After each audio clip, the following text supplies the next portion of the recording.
দীর্ঘ বৈরিতার ইতিহাসে আবদ্ধ ইরান ও যুক্তরাষ্ট্র আবারও আলোচনার টেবিলে বসেছে। ওমানের মধ্যস্থতায় অনুষ্ঠিত পরোক্ষ বৈঠক শেষে মার্কিন প্রেসিডেন্ট ডোনাল্ড ট্রাম্প খুব ভালো আলোচনা হওয়ার কথা বলেছেন, আর তেহরানও ইতিবাচক পরিবেশের কথা জানিয়েছে।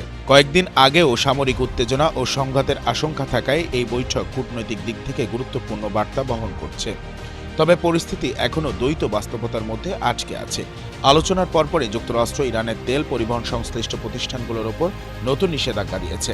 অর্থাৎ ওয়াশিংটন একদিকে আলোচনার পথ খোলা রাখছে, অন্যদিকে চাপও বজায় রাখছে। অতীতে পারমাণবিক কর্মসূচি ও আঞ্চলিক প্রভাবকে কেন্দ্র করে দুই দেশের মধ্যে অবিশ্বাস তৈরি হয়েছে, যা এখনও পুরোপুরি কাটেনি। এই প্রেক্ষাপটে ওমানের ভূমিকা তাৎপর্যপূর্ণ। নিরপেক্ষ মধ্যস্থতাকারী হিসেবে দেশটি বহুবার আঞ্চলিক সংকটে সেতু বন্ধন তৈরি করেছে। যদি এই আলোচনা ধারাবাহিকভাবে এগোয়, তাহলে ভবিষ্যতে পারমাণবিক চুক্তির নতুন কাঠামো তৈরির সম্ভাবনাও তৈরি হতে পারে। তবু শান্তি এখনও নিশ্চিত নয়।